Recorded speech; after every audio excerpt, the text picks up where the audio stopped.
Dios le daría riqueza espiritual sobreabundante de cualquier texto de la palabra. Se puede predicar el resto de la vida y nunca se agota. Pero por ahora, pues es el quinto mensaje sobre el Salmo 91. Y hoy vamos a los últimos dos versos, el verso 15 y el 16. Y yo le invito pues que leamos en el nombre del Padre, del Hijo y del Espíritu Santo. Y dice así: me invocará y yo le responderé. Con él estaré yo en la angustia. Lo libraré y le glorificaré. Lo saciaré de larga vida y le mostraré mi salvación. Gloria a Dios, aleluya. Padre, te exaltamos y te glorificamos. Te damos gracias porque tú eres nuestro Padre celestial. Nos has amado al extremo de dar a tu unigénito Hijo, nuestro Señor Jesucristo, en rescate por cada uno de nosotros. Creo que eso habla más que suficiente de tu amor, de tu gracia y de tu misericordia por nosotros. Te pedimos que en esta tarde ya ministres a nuestros corazones y que no salgamos o que no nos retiremos de este lugar conforme hemos venido. Que tu palabra nos exhorte, que tu palabra nos redarguye, que tu palabra nos ministre, nos consuele, nos edifique. Que seamos hombres y mujeres mejor capacitados para servirte como tú te mereces.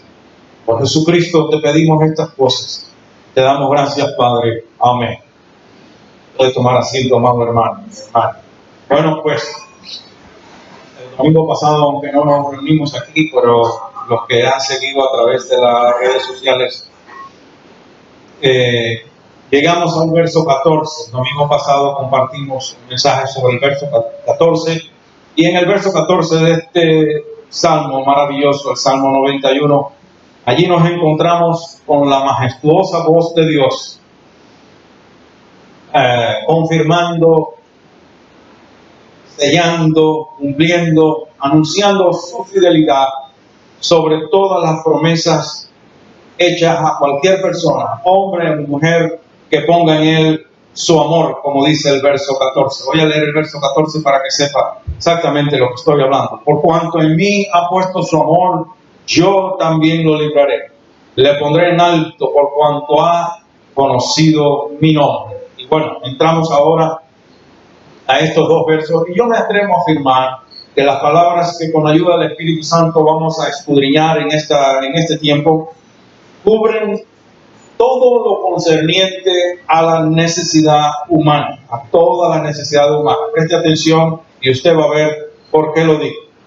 Y por cuanto cubren todo lo concerniente a las necesidades humanas, nosotros debemos considerarlas como segurísimas garantías de parte de Dios para toda persona que mantenga su corazón ligado a Dios, que es nuestro Padre Todopoderoso, porque estas son sus propias palabras.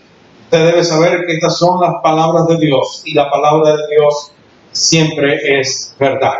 Su palabra es verdadera. De manera que las palabras registradas en los versos 15 y 16 contienen tres clases de promesas. Promesa para el que busca su rostro, promesa para el angustiado y promesa de vida. Me invocará y yo le responderé. Promesa para el que busca su rostro. Con él estaré yo en la angustia. Lo libraré y le glorificaré. Promesa para el angustiado. Lo saciaré de larga vida y le mostraré mi salvación. Promesa de vida. Vamos a ver la primera de las tres clases de promesa. Promesa para el que busca a Dios. Verso 15 dice: me invocará y yo le responderé. Santiago 4:8 dice: acercaos pues a Dios y Él se acercará a vosotros.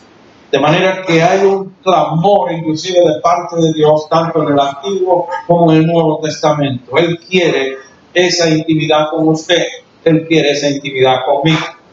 Podemos decir entonces que la primera frase, me invocará, es en sí misma parte de esta promesa, forma parte integral, inseparable de la promesa.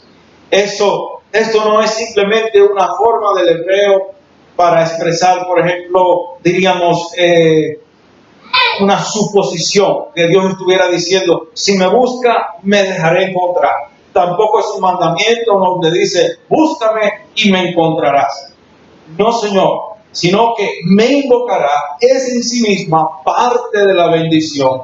Y el privilegio que usted y yo tenemos, ese privilegio que usted y yo tenemos en buscar a Dios y encontrarle. Todo el que esté sediento de Dios puede encontrar a Dios. En estas palabras, inclusive percibimos el propósito de la oración. El propósito de la oración y ese privilegio, esa bendición que usted y yo tenemos en Cristo de poder relacionarnos personalmente con Dios, de poder cultivar una intimidad con Dios. Cuando el corazón de una persona está ligado a Dios, hasta su aliento invoca el nombre de Dios.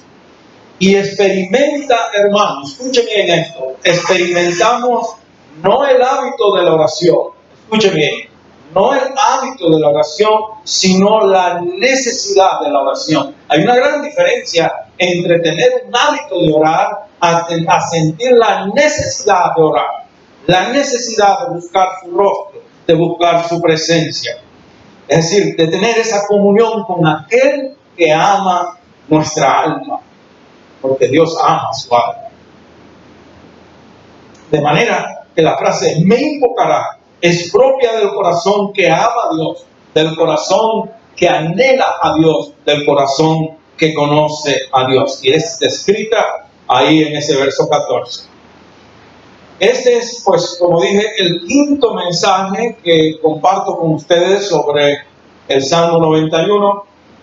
Y en varias ocasiones, a través del estudio sobre este Salmo, les he repetido a ustedes que las promesas de este Salmo son promesas condicionadas, no son para todo el mundo.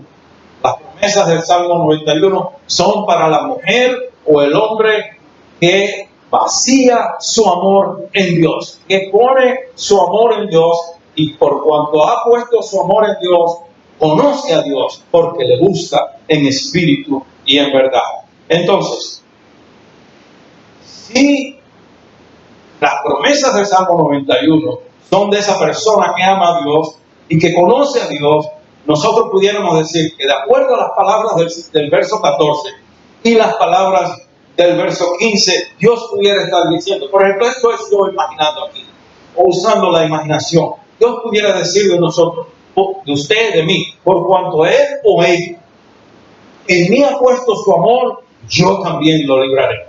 Por cuanto ha conocido mi nombre, yo le pondré en alto. Y por cuanto él o ella está ligada a mí y me conoce, también me invocará. Es decir, si usted ama a Dios, si usted conoce a Dios, usted tiene la necesidad de invocar el nombre de Dios todo el tiempo. Usted necesita a Dios. Usted lo necesita todo el tiempo. ¿Por qué? Porque el que ama a Dios, conoce a Dios, anhela a Dios y necesita la presencia de Dios. Entonces, hay un problema. Yo tengo que ser sincero con usted. Si usted no ora, si usted no lee la palabra de Dios, si usted no anhela la presencia de Dios, si usted no busca a Dios, usted no puede decir que usted ama a Dios, ni mucho menos que conoce a Dios. Lejos esté de mí de decir esto con el propósito de humillar a alguien o de pretender yo ser más espiritual que nadie. Lejos esté de mí de hacer eso. Pero es mi responsabilidad exhortarle a usted a buscar a Dios mientras Él puede ser hallado.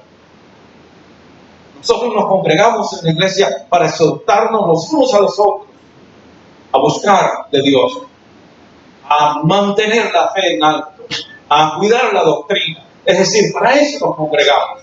No es un club social. A veces hay cosas que tenemos que decir que no son fáciles, pero son necesarias.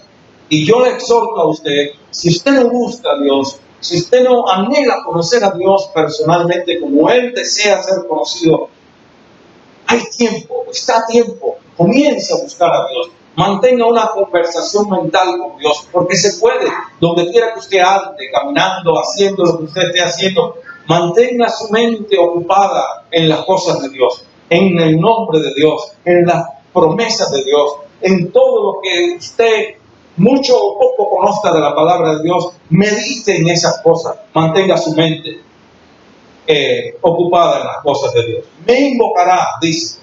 Nota, hermano, que este es Dios hablando en el verso 15. Me invocará. Y con esta frase, Dios identifica la más especial cualidad del individuo que busca a Dios, del individuo, que ha puesto su amor en Él. Y no solamente las cualidades de este individuo, no solamente el carácter de ese individuo, sea mujer, sea hombre, sino también las garantías, las bendiciones, las promesas que hay para ese hombre o para esa mujer, porque así lo expresa Dios en este salmo. Además, en esta frase, me invocará, apreciamos, como dije hace un rato, la esencia del propósito verdadero de la oración.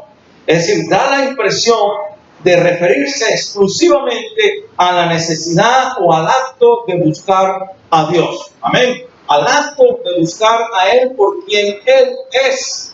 Por quien Él es. Es decir, sabemos, inclusive si la persona, no necesariamente las cosas que Dios nos puede dar, y que Él quiere darnos, pero que ni siquiera se menciona en ese pasaje. ¿Está viendo? Por eso digo que este es el propósito verdadero de la oración, porque es buscar el rostro de Dios, no lo que Dios me pueda dar, que Él está dispuesto a darme, pero no le buscamos necesariamente por eso, porque hay un mal muy horrible en el pueblo de Dios, que creen que orar es presentarle a Dios una lista de supermercado, es presentarle a Dios la lista de ir usted a hacer mercado a la tienda, y eso no es así. Si cada vez que usted y yo vamos a orar es para presentarle una lista de peticiones y necesidades a Dios, eso no es buscar el rostro de Dios, ni mucho menos es amar a Dios, sino usarle a nuestra conveniencia. ¿Está entendiendo, hermano y hermana? Eso es usar a Dios a nuestra conveniencia. Me invocará es la verdadera oración. Ese es el clamor del alma por el Dios viviente, del alma sedienta, cuya presencia de Dios es todo lo que anhela esa persona, sea hombre, sea mujer. Todo lo que necesitamos. El individuo que aprende a deleitarse en Dios, poco o nada necesita de este mundo, porque cuando usted tiene a Dios y usted tiene esa intimidad personal con Dios, usted no tiene necesidad de nada más. La Biblia lo promete, dice: buscad el reino de Dios, su justicia primero, y todas las demás cosas serán por añadidura, vendrán por añadidura. Entonces, en el Salmo 42:1 lo pone bien claro. Escuche, Salmo 42:1 dice: como el ciervo brama por las corrientes de las aguas, así clama por ti, oh Dios, el alma mía. Aquí David emplea la imagen del ciervo que desesperadamente corría o corre. Todavía se ven algunos documentales de eso de la vida animal, donde en los lugares áridos, en esos arroyuelos que son intermitentes, que corren según la estación del año, y luego quedan, el lecho del arroyo, del río, queda completamente seco. Se ve al ciervo, el ciervo semejante a un venado, correr desesperado buscando agua, caudal arriba, caudal abajo, y a veces se despedazan sus pezuñas escarbando para buscar esa agua debajo de las arenas o del lodo o donde sea, y chupan el lodo, muerden el lodo húmedo buscando eso. Note que David no habla de hambre, porque el hambre es algo que usted más o menos maneja, ¿sí o no? Usted puede inclusive acostarse con hambre y dormir, pero con sed, la sed es algo desesperante. Y él usa la imagen de alguien sediento, alguien desesperado, que busca aquel líquido sin el cual no puede vivir. Y aquí la idea es que la persona que anhela a Dios, la persona que ama a Dios, la persona que no puede vivir sin Él, se desespera, lo busca ardientemente. Es una búsqueda de corazón genuino, de corazón puro. Y yo lo dejo con eso para que medite ahí. Es importante. La idea aquí es que el alma debe anhelar la presencia de Dios como ese siervo sediento anhela el líquido sin el cual no puede vivir. Y ahora viene la segunda parte del verso donde dice, y yo le responderé. Note la respuesta, no se hace esperar. Por supuesto que la relación no es de un solo lado. Porque dije al principio que si en Santiago 4:8 dice, acercaos pues a Dios y Él se acercará a vosotros. Dios le dice, y yo le responderé. Si el corazón reverente anhela la presencia de Dios, Dios mucho más anhela tener intimidad con usted y conmigo. Para eso nos creó Dios a nosotros, para que pudiéramos tener intimidad con Él. Nosotros somos los únicos de toda la creación que tenemos ese privilegio. Los animales no conocen de Dios, tienen un instinto puesto por Dios, pero ellos no saben ni siquiera quién es su creador. Pero nosotros sí. Figúrese, si Dios anhela esa intimidad con nosotros, que el Señor Jesucristo, hablando con la samaritana allá en el pozo, le dice esto en Juan 4:23, dice, mas la hora viene y ahora es, cuando los verdaderos adoradores adorarán al Padre en espíritu y en verdad, porque también el Padre tales adoradores busca que le adoren. Entonces es posible que usted nos reciba, inclusive nosotros podemos tener esa intimidad con Dios y no hay nada malo en pedirle cosas a Dios cuando viene necesidad. Es posible que usted no reciba esto, lo otro, aquello, etcétera, etcétera, porque ¿cómo sabe usted que lo que usted y yo pedimos como bendición será realmente bendición para nuestras vidas? Hay muchas cosas que le pedimos a Dios y que nos enfrascamos en que es una bendición, pero ¿cómo sabe usted que eso es realmente bendición o ha de ser bendición para su vida? Es más, probablemente usted no reciba aquello que usted le está pidiendo a Dios como una necesidad, porque muchas veces nosotros no somos capaces de diferenciar entre necesidad, capricho y antojo. Muchas veces no somos capaces de diferenciar entre eso, pero gloria a Dios que hay uno que sí sabe y conoce perfectamente cuáles son nuestras necesidades, cuáles son verdaderamente nuestras necesidades. Romanos 8:26 dice, y de igual manera el Espíritu nos ayuda en nuestra debilidad, pues que hemos de pedir como conviene, no lo sabemos.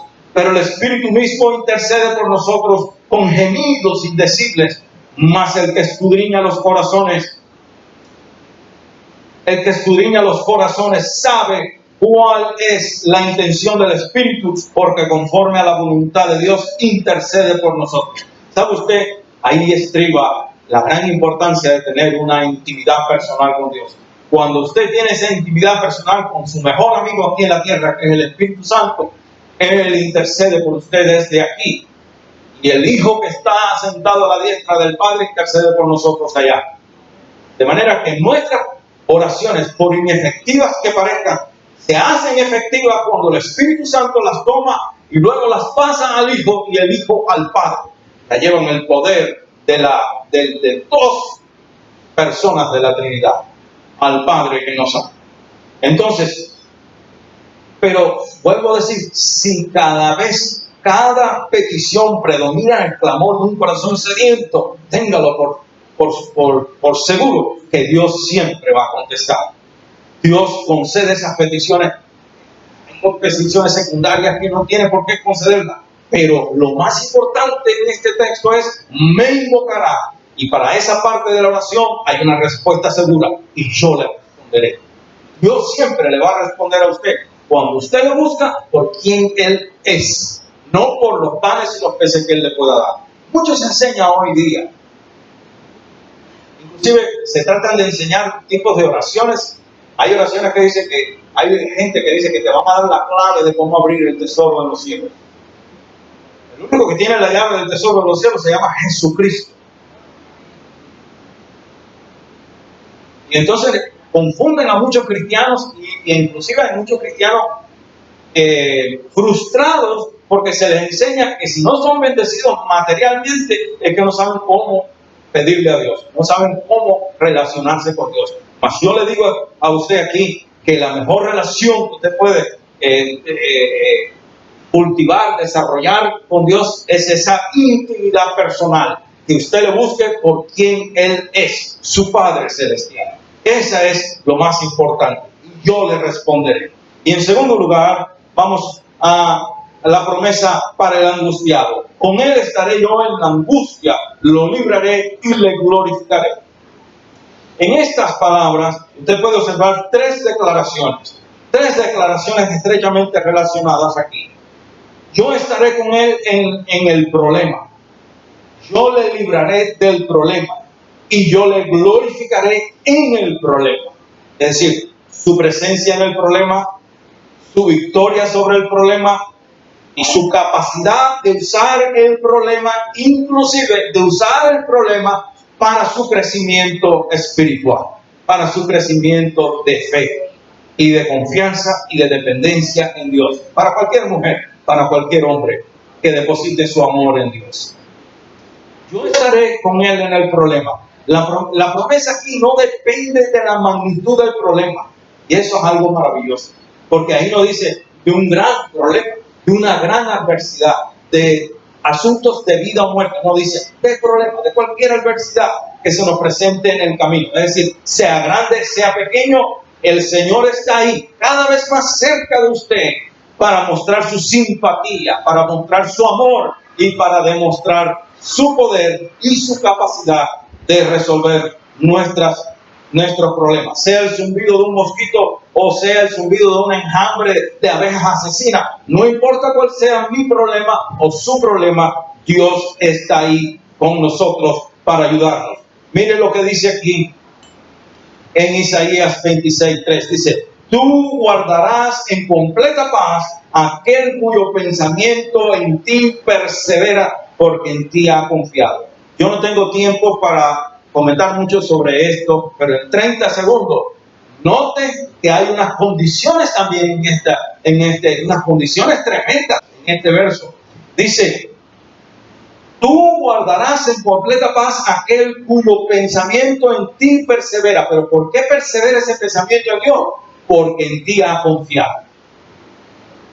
Y la definición de perseverar es de permanecer bajo la misma convicción, confiando plenamente en Dios, independientemente de lo que dicten las circunstancias negativas. ¿Está oyendo eso?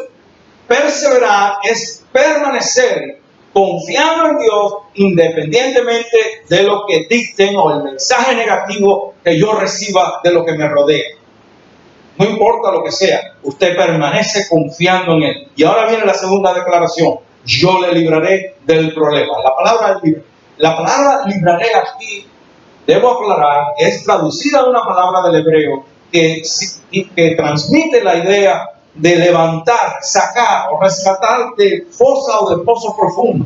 También se puede traducir como arrebatar del medio de cualquier peligro que rodea a una persona y trasladarla al lugar seguro. Como usted ha visto en los noticieros, esos helicópteros que rescatan a los que están en inundaciones o en fuegos o lo que sea, los sacan de aquí y los ponen en lugar seguro. Pero no permitamos que la traducción literal de la palabra nos haga pensar que por cuanto eso dice ahí, quiere decir que esta promesa seremos rescatados de todos nuestros problemas y de todas nuestras cargas. Yo quiero que usted como cristiano sepa que no seremos librados de todos nuestros problemas y de todas nuestras cargas. Y explico lo que quiero decir. Dios nos libra siempre, pero no necesariamente sacándonos en medio del problema. En primer lugar, Él siempre está en el problema con nosotros. En segundo lugar, hay cargas y hay adversidades que vamos a enfrentar mientras usted y yo estemos aquí en esta tierra. Mientras usted y yo estemos caminando por este mundo del cual no pertenecemos, no somos de este mundo, usted y yo vamos a enfrentar el adversario de la sangre. Usted va a tener una lucha diaria contra el diablo. Dios no lo va a librar de eso. Es decir, no lo va a sacar de eso. Usted va a tener que enfrentar, y en el poder del Señor Jesucristo, en el poder del Espíritu Santo, usted va a vencer diariamente. Hay cargas que hemos de llevar, las cuales no necesariamente Dios va a quitar de sobre nosotros. ¿Sabe lo que hace Dios? Que hace su espalda y mi espalda más fuerte para que la podemos llevar. Toma tu cruz, niégate a ti mismo y sígueme, dice el Señor. La cruz será para algunos más pesada, para otros más ligera, pero es su cruz. Yo no puedo llevar su cruz, ni usted puede llevar la mía. A cada cual Dios capacita de la manera que debe capacitar para que pueda llevar esa cruz. Y eso no quiere decir que Dios nos esté abandonando. Al contrario, Dios está ahí con usted, más cerca de usted que lo que usted se puede imaginar. Diariamente Dios está con nosotros, a nuestro lado, ahí cargando con nosotros el problema, la cruz, lo que sea. Entonces, hermano, en cualquier instancia, sea que Dios remueva la cruz, la carga o fortalezca nuestras espaldas para llevarla, en cualquier instancia somos librados, porque usted es capacitado para vencer, para vencer. Con Él estaré yo en la angustia, lo libraré, porque donde quiera que esté la presencia de Dios, hay libertad. Libertad en el Espíritu. La tercera declaración dice, y le glorificaré. En algunas tradiciones dice, y le honraré.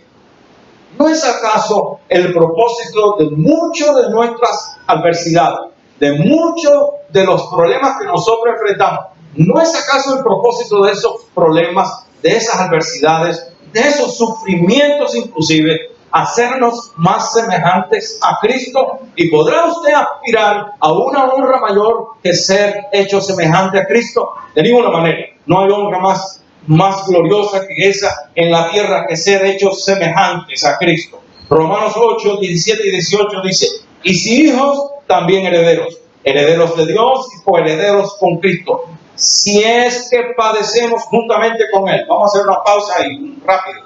Una pausa rápido porque sé que hay mucho calor y todo esto. Pero hermano, se enseña mucho hoy que ya usted no tiene que padecer nada. Usted no tiene que sufrir nada porque Cristo ya lo sufrió. Cristo sufrió y pagó el precio por su salvación y mi salvación. Yo no puedo sufrir por eso. Yo no puedo pagar el precio por mi salvación. Pero hay cosas que como cristianos, que por ser soldados de Cristo, tenemos que sufrir penalidades. Tenemos que estar dispuestos a sufrir penalidades como buenos soldados y soldadas que somos de Cristo. ¿Sí o no? Entonces, no existe un evangelio fácil.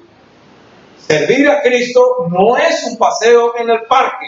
A usted no le van a poner una alfombra de rosas sin espinas, porque la rosa viene con espinas, pero bueno, de rosas, solo de pétalos de rosa, para que usted camine. Ya estoy en Cristo, se acabaron los problemas. No, cuando usted entra en Cristo, a veces los problemas se multiplican y son peores, porque ahora el diablo arremete con usted con todo lo que tiene, porque si antes lo odiaba, ahora lo odia más todavía.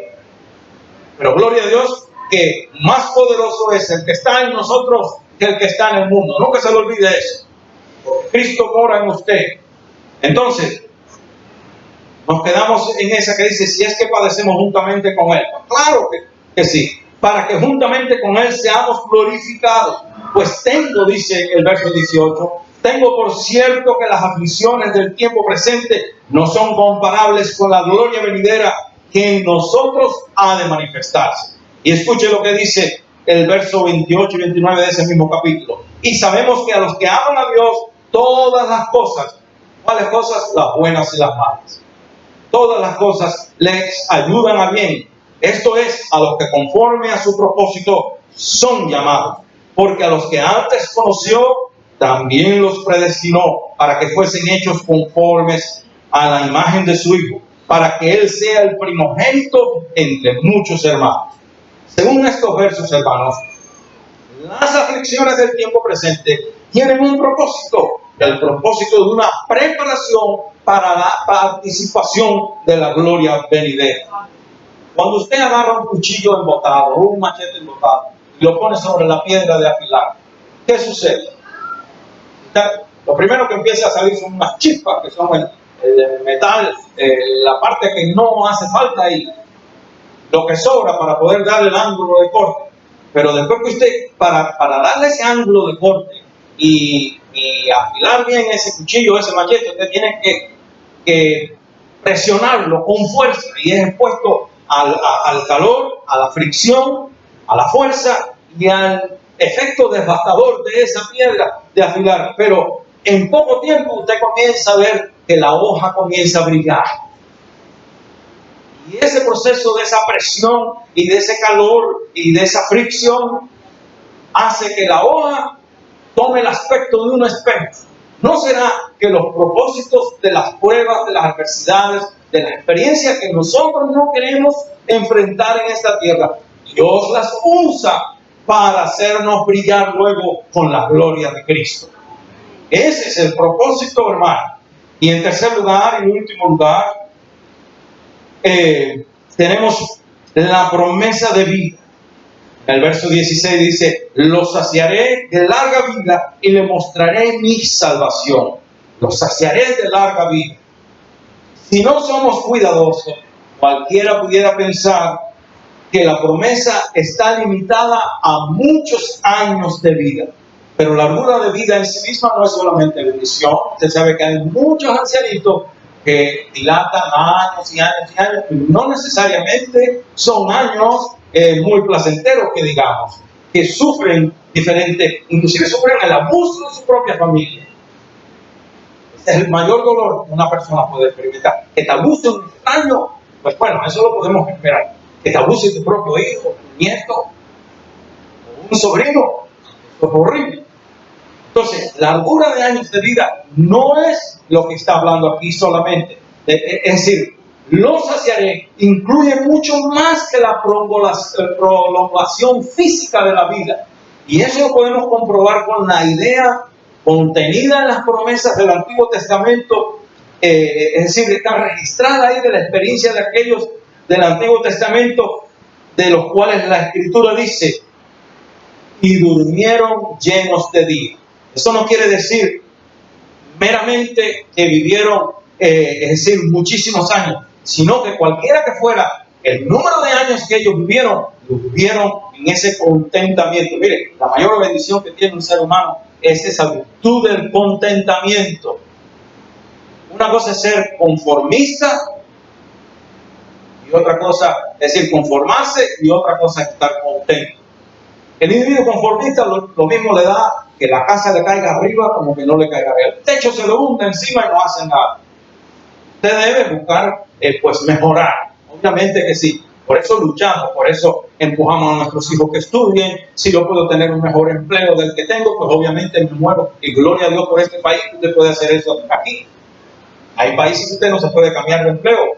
Es más, que si pierde el que tiene, hay 1 millón esperando que usted salga para cogerlo y no puede, no encuentra ninguno. Pero nosotros debemos procurar la mejora, pero siempre estar contento con lo que tenemos. Porque el individuo que no está contento con lo que tiene, aunque tenga 100 millones de dólares, no va a estar contento.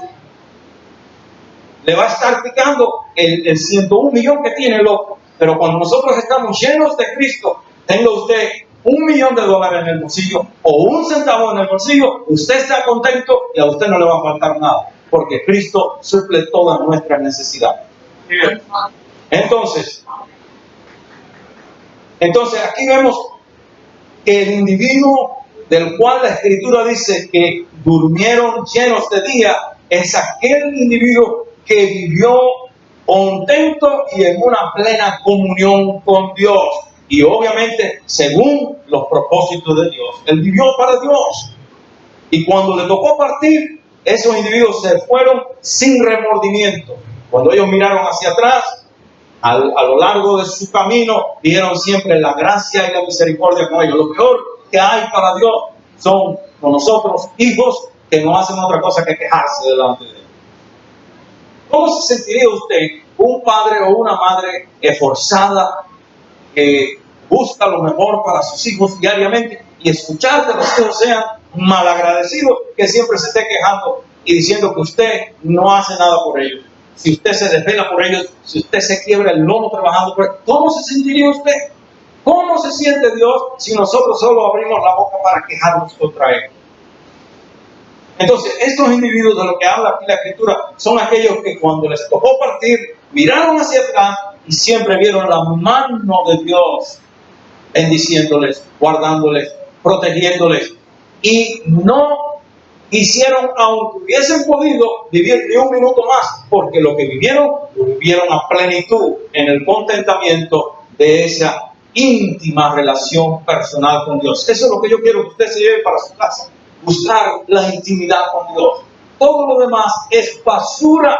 Pablo dice, todo lo demás lo tengo por basura, porque lo mío es alcanzar a Cristo, conocerle a Él y hacer todo aquello para lo cual Él me alcanzó a mí primero. Esa es una vida llena de propósito, una vida llena de gozo, una vida. Pablo, cuando le fueron a cortar la cabeza, dice, bueno, ¿qué me importa a mí que me corten la cabeza? Yo imaginando, no está registrado a él, pero ya Cristo había enseñado, no temas al que te puede dañar el cuerpo, no temas al que puede matarte tu cuerpo, pegarle fuego o lo que sea, teme a aquel que puede mandar el cuerpo y el alma junto al infierno. Entonces lo que César le pudo haber hecho a Pablo, a él le importaba un bledo, porque él sabía que cada minuto que vivía, lo vivía para Jesucristo. Por eso él escribe en Romanos capítulo 14, que si nosotros vivimos, para Cristo vivimos. Y si morimos, para Cristo morimos. Ya sea que vivamos o que muramos, de Cristo somos. Cuando hay esa convicción en nuestro corazón, todo lo demás es vanidad de vanidades sin correr detrás del viento. Entonces, cuando a esta gente le tocó partir, ellos cerraron sus ojos en paz con Dios y en paz con ellos mismos. Y eso es lo importante, que nosotros vivamos de esa manera. Entonces, esta promesa no asegura o nos asegura que independientemente de lo que nos toque enfrentar en este mundo, si usted y yo nos agarramos de Dios, si usted y yo vivimos bajo el señorío de Dios, Él ha de aderezar mesa delante de nosotros en presencia de nuestros angustiadores. Escuche bien, Él ungirá nuestra cabeza con aceite. Él hará que nuestra copa siempre esté rebosando. Y sin lugar a dudas, el bien y la misericordia de Dios estarán con nosotros todos nuestros días. Y en la casa de Dios, no en aquí, no es lo que llamamos la casa de Dios aquí, sino la casa no hecha con manos de hombre, la que está allá en el cielo. Allá usted y yo moraremos para siempre en la presencia de Dios. Eso es lo que debemos buscar. El corazón que determina vivir en el lugar secreto de Dios, el corazón que determina vivir en el lugar secreto de Dios, sean sus días pocos o sean sus días muchos, vive contento con la vida. Contento acepta el momento de la partida. Por eso, no es todo según, es decir, por eso no es todo según el salmista. Dice, él ve más que esto. Dice, y le mostraré mi salvación. Note que esto también viene después que el redimido ha experimentado completa satisfacción aquí en la tierra con Dios. El salmista ve mucho más. Y yo creo que la justa interpretación de esta palabra es que el salmista vio que Dios tiene mucho más para nosotros. Dice, el hombre o la mujer, es decir, usted y yo, cuyo estilo de vida hace de Dios su habitación, cuando nosotros aprendemos a vivir en el lugar secreto de Dios, usted vive ligado a Dios con sus pensamientos, vive ligado a Dios con su mayor anhelo, con su amor, con su voluntad. Usted aguarda deseoso que llegue ese día de partir. Yo anhelo que Dios toque la trompeta y que todos podamos salir por ahí para arriba como puestos a encontrarnos con Cristo allá. Porque el anhelo del hombre o la mujer de Dios es un día ver el rostro de la gloria de Cristo. Ese es el mayor anhelo. Hay gente que dice, cuando yo llegue al cielo le voy a preguntar a Noé cómo fue que acomodó tantos animales en la arca y cómo fue que tuve. Sí, digo que es una tremenda pregunta. ¿Cómo es que tuvo tanto tiempo en esa arca flotando y cómo le dio de comer y de beber? Y el otro le va a preguntar a Moisés cómo fue que hizo esto. Hermano, cuando usted llega al cielo, independientemente de que lo vamos a buscar a nuestros seres amados allí, pero sabe quién es la persona que usted va a ir corriendo ya por el propio Espíritu, a quien usted anhela ver de verdad, a Jesucristo, el que dio su vida para que usted pudiera entrar allá. Esa es la persona que vamos a buscar. Él es el rostro que queremos. Y una vez que usted ve a Cristo, ya lo ha visto todo. lo ha visto todo, lo tiene todo, porque Él es todo para nosotros. Entonces, amados, si nosotros decidimos, o estamos dispuestos a buscar el rostro de Dios, a morar en el lugar secreto de Dios, a vivir conectados con Dios, en comunión con Dios, es posible es imposible que usted experimente soledad en esta tierra. Es imposible que usted tenga un segundo en el cual usted no sea protegido y no sea guardado. Entonces nosotros nos sentiremos libres y despreocupados de todo lo que el enemigo puede hacernos, porque estamos viviendo en el lugar secreto de Dios. Yo dije la semana pasada que si usted está escondido en Dios y nada puede dañar a Dios, tampoco lo puede dañar a usted, porque usted está dentro de Dios, en Cristo y en Dios escondido. Nada lo puede tocar, nada le puede dañar, porque entonces Dios está con nosotros para limpiarnos, purificarnos y hacer que un día entremos en esa gloria del cielo, semejantes a Cristo. No igual a Cristo, usted nunca va a ser igual a Cristo, Él es único y no hay otro como Él, pero semejante a Él en cuanto a carácter. Entonces, con Él seremos capaces, hermanos, de aprovechar hasta la última. Si nosotros intimamos con Dios, seremos capaces de aprovechar hasta la última gota de miel que Él ha puesto en esta vida. Porque esta vida no es solamente amargura, y no es solamente problema, y no es solamente dificultad. También disfrutamos, porque a Dios le anhela que su pueblo disfrute. Lea el Antiguo Testamento y notará que Dios es el Dios de la fiesta. Todas las fiestas del Antiguo Testamento no se las inventaron los judíos. Esas las instituyó Dios para que su pueblo se regocijara en su presencia. Tienen más días feriados los judíos que todo el mundo puesto. Dios es un Dios de alegría, de gozo, un Dios que se deleita cuando sus hijos disfruten. Entonces, cuando llegue el momento, podremos decir, como dijo Simeón allá en el templo: ahora, Señor, deja a tu siervo partir en paz, porque han visto en mis ojos tu salvación. Y cuando usted y yo entremos allá, todas nuestras preguntas serán respondidas, porque conoceremos tal como somos conocidos y entenderemos lo que hoy usted no entiende, lo que hoy no conocemos, ya le conoceremos. Vamos a estar en pie, vamos a orar, por favor.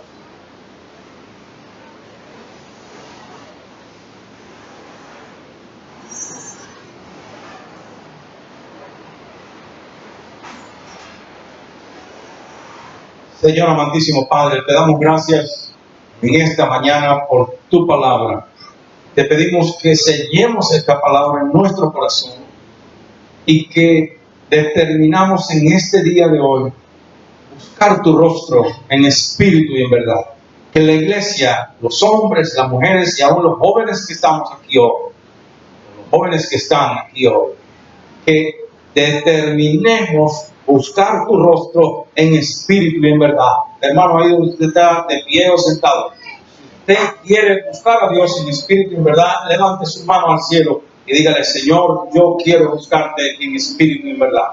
Yo quiero conocerte más íntimamente. Yo quiero caminar conectado, ligado a ti, de corazón a corazón. Padre, yo veo las manos de mis hermanos y hermanas en alto. Yo te pido que tú honres ese acto de fe y ese acto de rendición total a ti. Que tú bendigas a cada persona que con sus manos en alto clama a ti, no por lo que tú le puedes dar, sino para depositar su amor en ti, para derramar toda su alma delante de ti y para depender exclusivamente de ti y conocer tu nombre. Por Jesús te lo pedimos y te damos gracias, Padre. Amén.